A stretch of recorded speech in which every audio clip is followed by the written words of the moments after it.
Hello, and welcome to this edition of People in Transition. I'm your host, Bob Durst.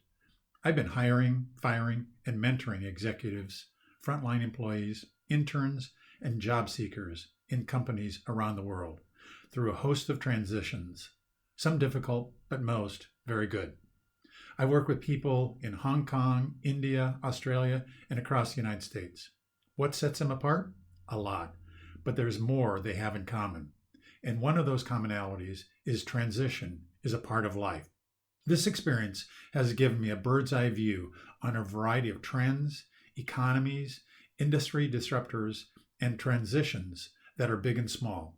It also brought me into contact with the thought leaders and decision makers you need to meet, the people who can make the difference that matters to you right now. Imagine knowing exactly what to do next and how to know it's time to make your big change. The insight track you're going to access during our future episodes is better than a crystal ball. It's the exact information you need to take that next step. Whether you're a new grad applying for your first professional job, someone looking to transition your work experience into a promotion, launching your own company, or maybe even starting to plan your retirement, you're in transition, and this series is for you. We all know transition can be scary, but it doesn't have to be. And it's even fun when you have VIP access to the future you want. Are you tired of the uncertainty of being passed up? We'll share with you the tools and skills that can take your dreams to the front of the line. So, if change is on your horizon, or maybe just the thought of change, you won't want to miss this discussion. It could be the exact edge you need to turn transition into an amazing opportunity. Tiffany Franklin, thank you so much for being on today's episode of People in Transition. I'm really looking forward to this discussion. Well, thank you, Bob. I'm so excited to be here. Tiffany, talk to me in terms of how did someone from Georgia go from that setting to where you're at today? What were the transition moments that you went through?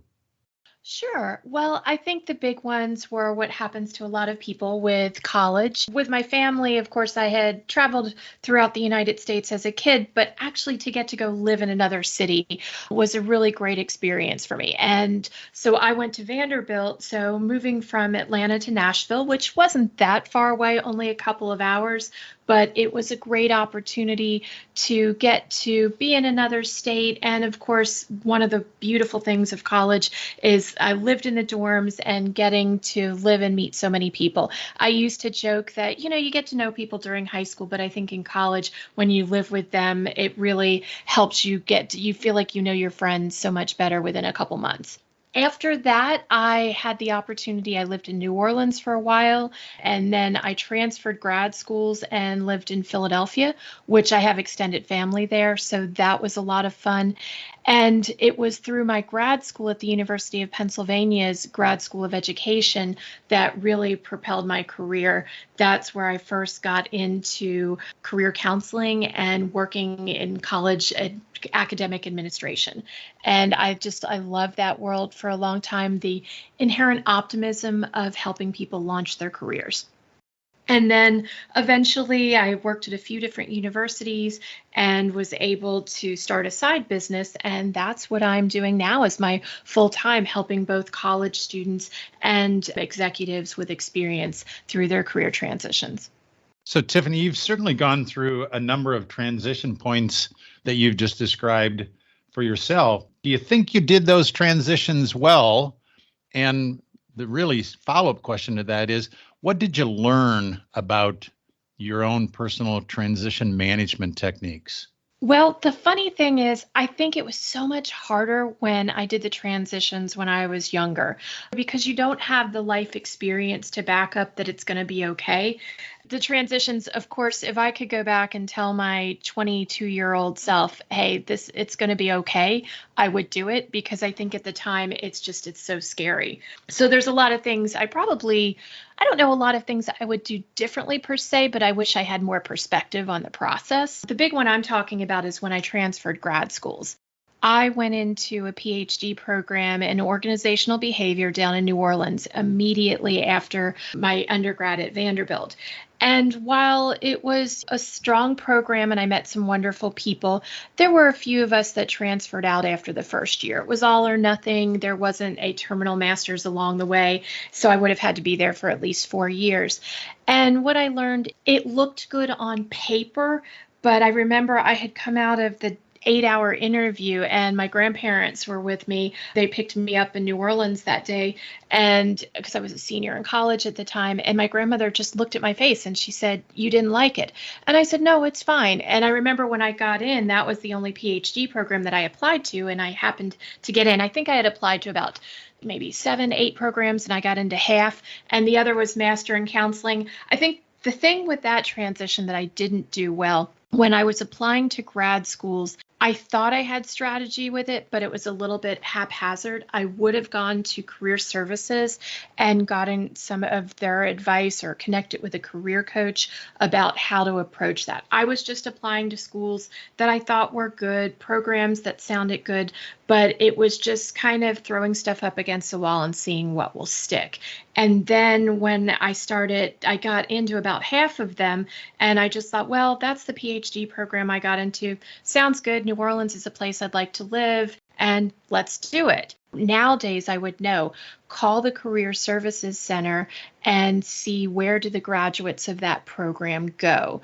Going into grad school, I would be thinking more about getting out of grad school rather than just my experience in the program. But the good thing is I had some wonderful family support. And then I loved University of Pennsylvania once I transferred, because when I got into Penn the first time and I turned it down to go to my PhD program, I sent a thank you note to the person who ran that program and how much I enjoyed speaking with them, even though I was going with the other one. So then a year later, when I reapplied to Penn, I had to, of course, go through the whole rigorous process. But I'm glad that I kept that relationship intact. So it just shows you when you turn things down, always do it with grace, because you never know, your life could take you back there. I had another transition too. I had been working at Drexel and I really liked it in career services. But then my grandfather, who was pivotal in raising me, he had a heart attack back in 2001. So I needed to come down to Florida and be with my family. And at the time, there weren't any career services jobs open. And this was right before 9/11 when I came down. But luckily, having a counseling degree is very versatile.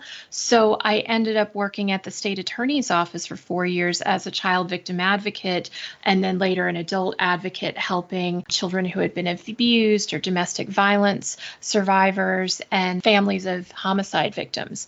So it really shows you that sometimes it can be life circumstances where you get thrown into something else. But I met some amazing people. I learned so much about resilience. And during those 4 years, I think there were relationships formed. It was skills that I have taken back to my career counseling, just having gone through that transition. And of course, eventually I decided I wanted to get back to career counseling, but I'm glad I had that detour. An earlier guest of mine described life as being curly. Very rarely is it linear in notion. How do you coach your clients to get their resumes to stand out from the stack of resumes?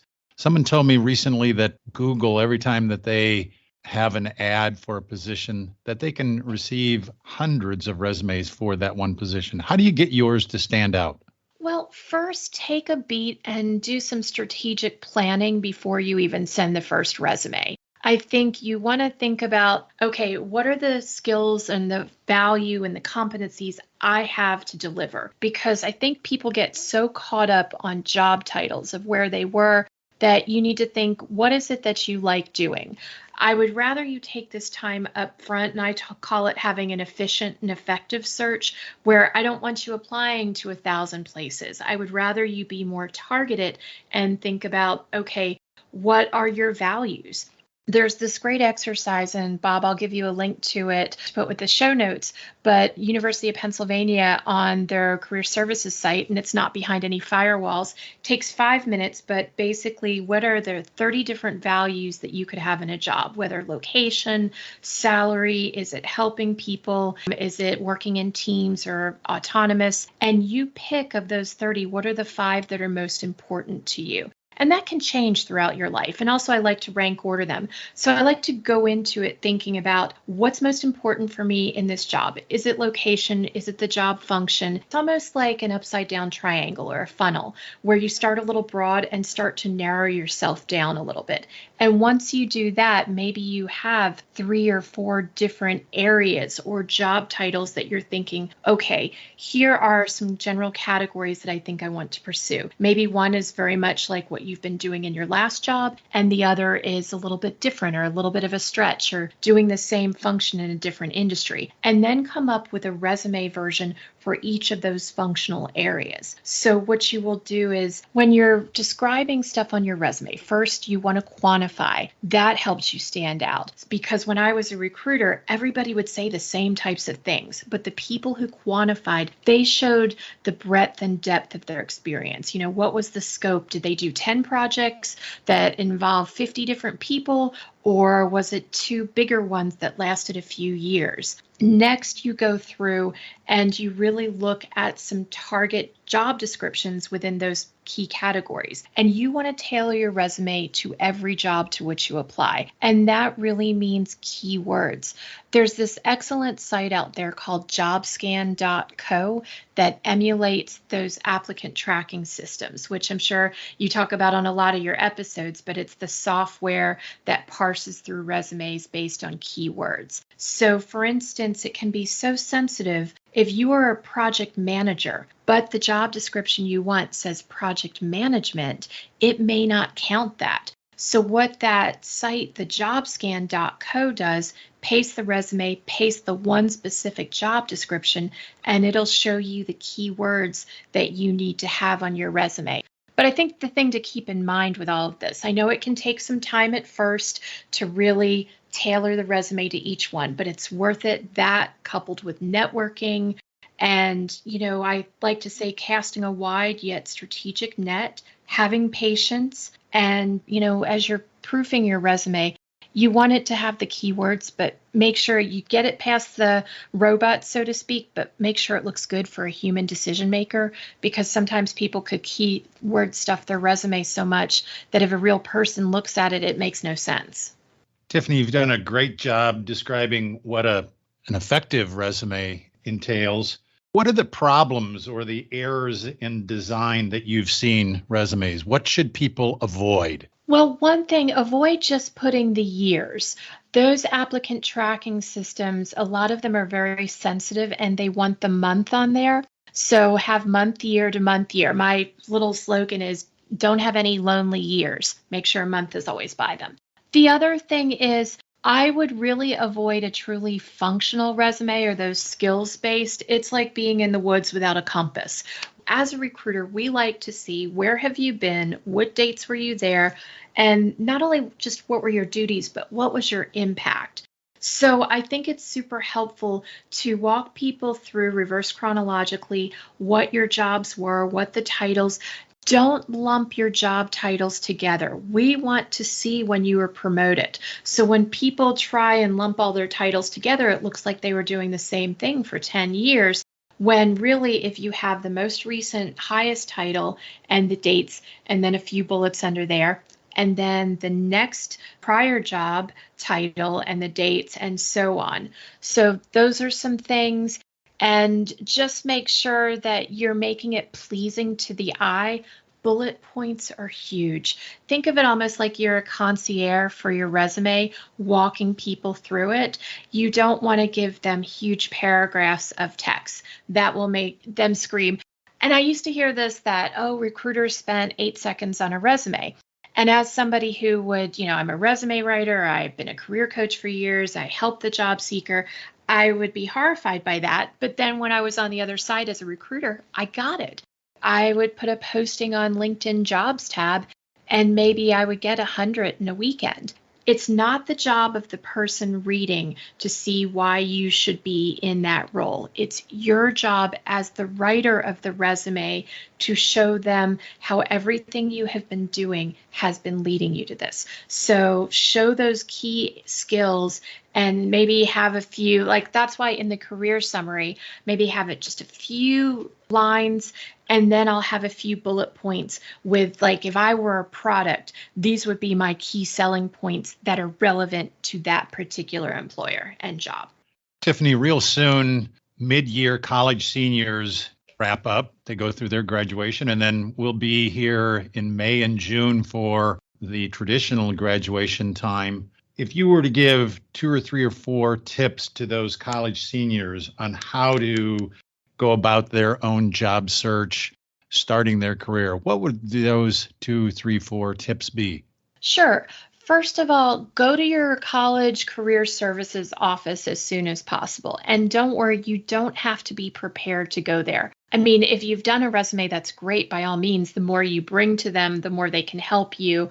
But get in there because they have a lot of relationships with employers.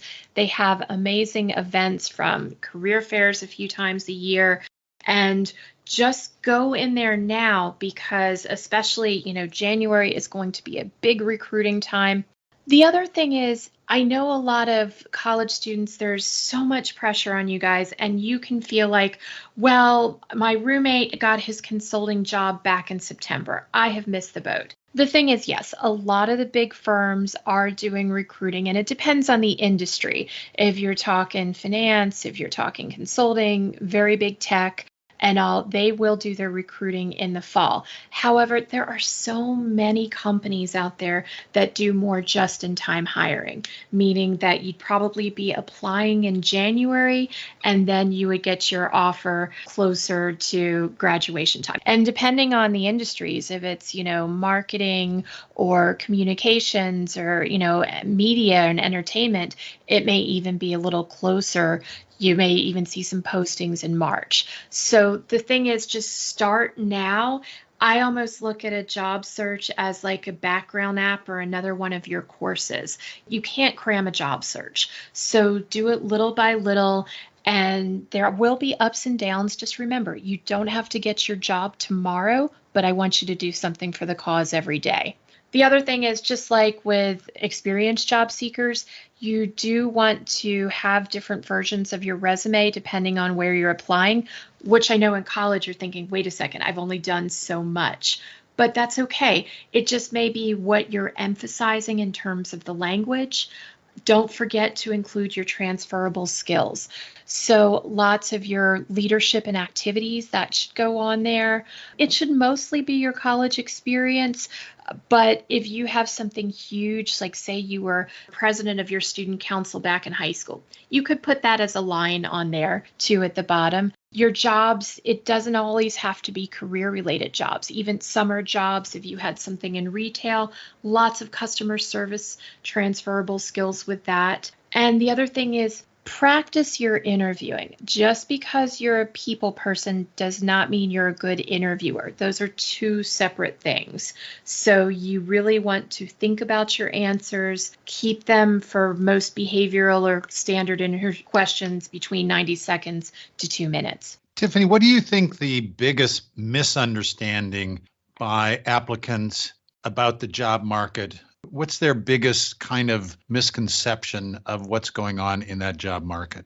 Well, I think, you see right now we're at the very end of 2021, and it's great that it is more of a job seekers market than it's been in a long time. But that doesn't automatically mean that you're going to get tons of offers. What it means is there are a lot of opportunities out there, but you still have to do the work in terms of tailoring your resume. You need to network. And I think probably the networking thing is really what's the piece that a lot of people don't want to do because they feel uncomfortable with it. But networking is really just connecting with other people. think about what it is that you want, because if you don't know what you want, you can't have people help you. If you just say, I'll take anything anywhere, what does somebody do with that? But if you let them know that you're looking for a marketing role and you're looking for this city, then you may not know anybody offhand who is doing that. But if you tell your family, tell your friends, your parents' friends, your friends' parents, people that you've known that, this is what I think I'm looking for, and then be open to informational interviews, where basically that is turning an interview on its head. It's talking to somebody doing what you think you want to be doing and asking them questions. It's, especially if you don't know them, it's not saying, hey, will you give me a job? That just shuts down the conversation. But it's asking them about the culture of where they're working. How do they like it? What do they do in a day? What skills have they built? And what can you do at the beginning of your career to build up those skills, both through your classes and maybe volunteer experiences, or are there online classes you can take? And I think having those conversations where you're not looking at any one person as the person who's going to give you your job, but that helps you get better for interviews. Sometimes it can lead to opportunities that may not even be posted yet. And just realize this is going to take a couple months to happen. But if you're consistent at it, you keep a spreadsheet of what your efforts have been, and you learn through the process. Just don't give up. So you've touched on the interview a couple of different times. How would a candidate prepare effectively for a telephone or Zoom interview, which many of them are being done now as kind of the first phase of interviewing, and then the in-person interview? Do you prepare for those differently, and what are the things that you should do? Content-wise, you're preparing for both the same way because you're answering the same types of questions. But for a Zoom interview, I think the main thing is make sure you have a good background that is not going to be distracting or unprofessional with different posters. Make sure that you have a strong internet connection. And if for some reason you do get cut off, that they have your phone number and you have a way to reach them to let them know if you're having technical difficulties. What I like to do is the night before, make sure I download. So, maybe all of your other interviews have been on Zoom, but this one is Microsoft Teams. Make sure you have that software, that it's up on your computer. The night before, I like to make sure all my software is updated. Don't do that the morning of the interview, because sometimes that stuff can take way longer on your computer than you think it will. Make sure you have a quiet space where roommates and pets are not going to be coming in, and make sure you're looking at the camera. That can be a tough thing. Most of us, the camera is at the top. So if you at least try and look at the middle of the screen, or the between the middle and the top part, that will help. And be prepared. So for the actual content itself, they're going to say, tell me about yourself, or walk me through your interview. They're often going to ask, why should we hire you? Why are you interested in this position? Because when I was recruiting, the thing I really wanted to know was, could they do the job? Were they motivated to do the job? And would our team want to do the job with them? The last part, just be your best professional self and don't worry about that too much. But you really want to demonstrate, think about these success stories. What are the key things that you need to do for this job? They may have 50 different things listed, but if you look at it, what are the 5 or 6 overarching skills? And usually it's a combination of hard and soft skills. So it could be communicating well, problem solving, working well in teams. Perhaps it's, do you know how to code in Python? If it's a more technical or data analytics job, they may want SQL. And think of some success stories. So it even could be from your classes if you had to work on a group project. It could be from your summer job, your internship. Are you part of a club? Do you do volunteer work? And craft these success stories that, again, only maybe 90 seconds, 2 minutes max, and use you hear a lot of people talk about PAR. I like the CAR method. What was the challenge you encountered? What were the actions you took? And what were the positive results? In fact, in preparing for an interview, I will have my clients do what I call the greatest hits exercise, where I get them to brainstorm about 20 different skills or competencies, again, leadership, teamwork, problem solving, negotiations, conflict management. You can just look at that job or Google what are key skills that people need, and then come up with 2 cars for them. So look on your resume and think, okay, probably your last internship, or maybe it was a summer job or a club that you were part of.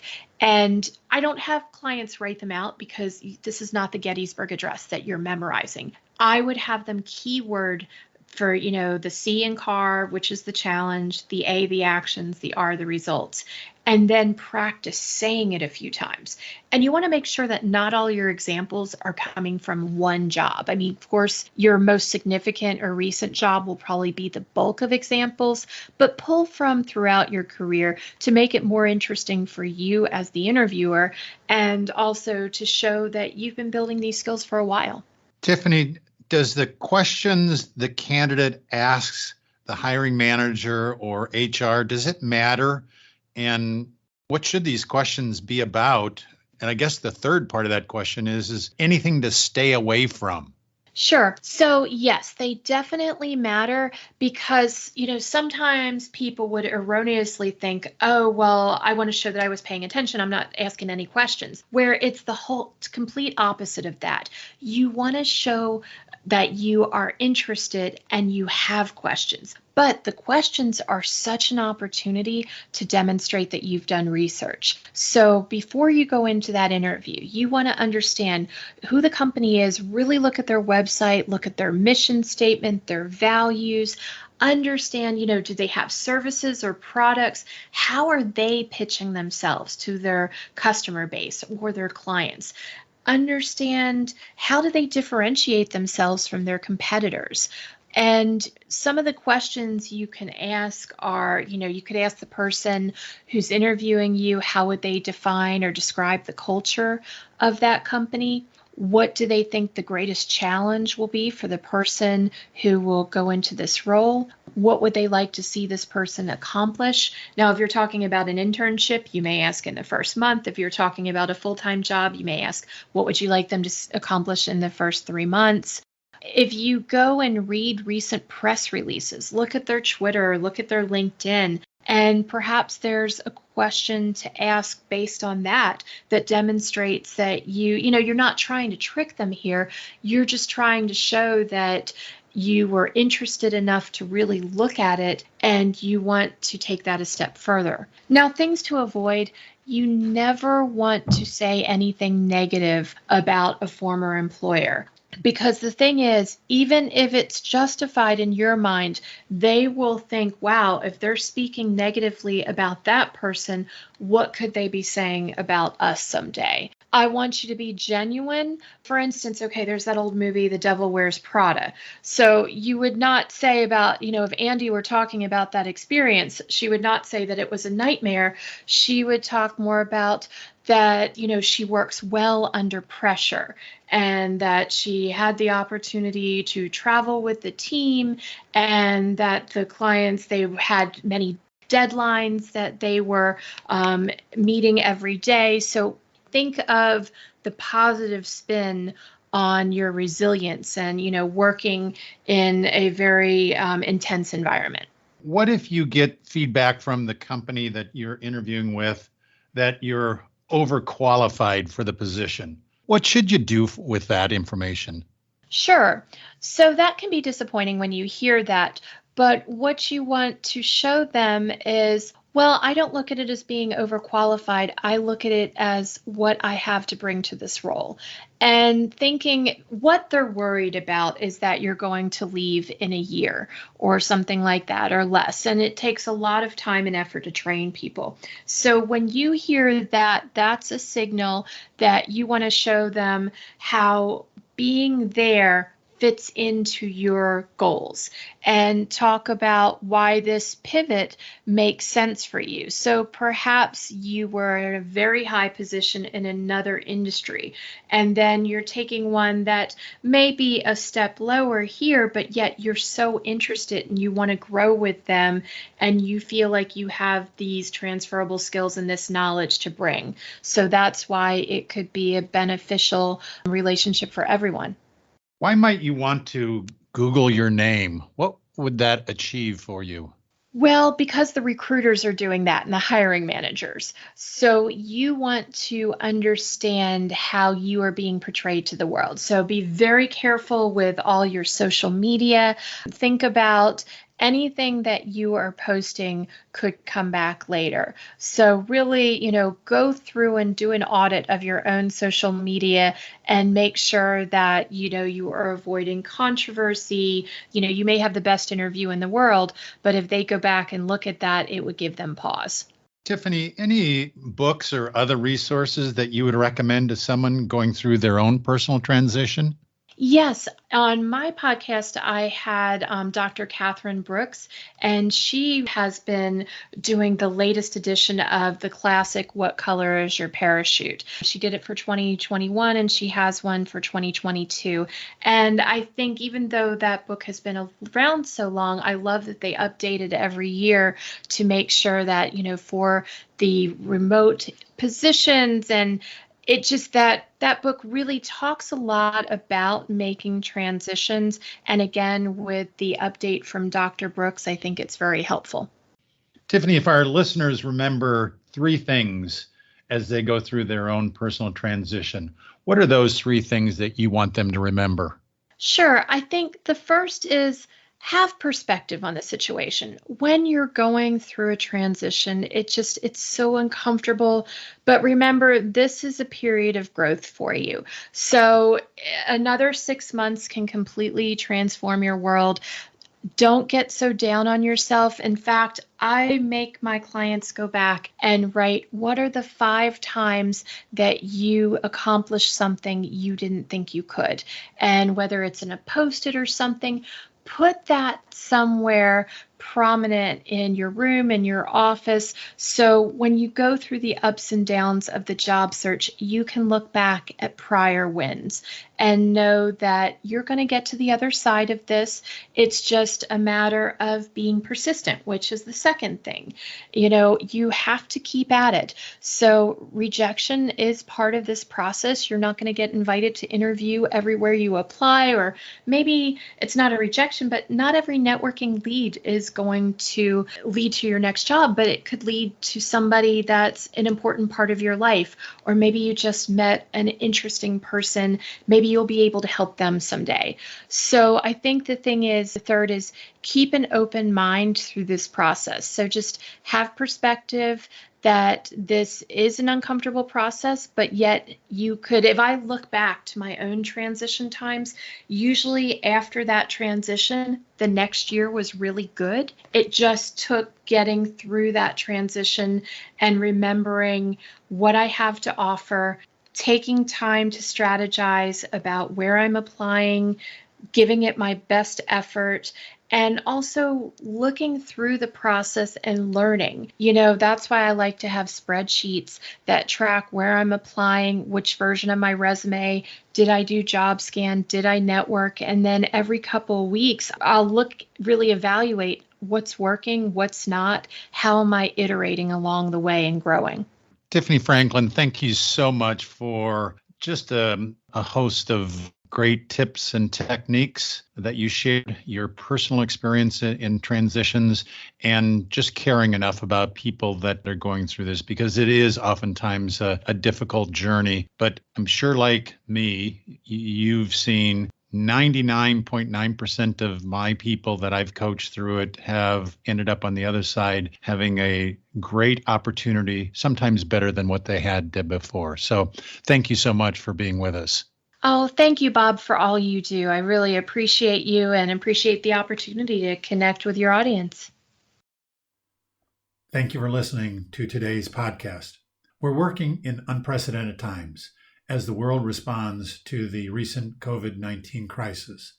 The fact is that even those who are not in transition understand it could be right around the corner, next month, or a year from now. The purpose of these episodes are to give listeners support and the critical tools to adjust with the winds, wherever they come.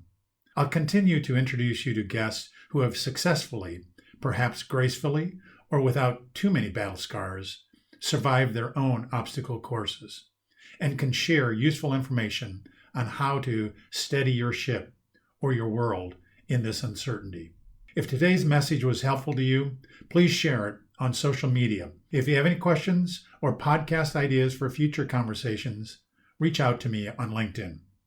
I appreciate your time you're investing in sharing these important conversations with me, my guests, and others who are going through life transition. Transitions between jobs, life stages, new entrepreneurial ventures, or whatever life brings. Change is constant. The more prepared you are for it, the better and easier the change will occur. Thank you again. This is your host, Bob Gerst.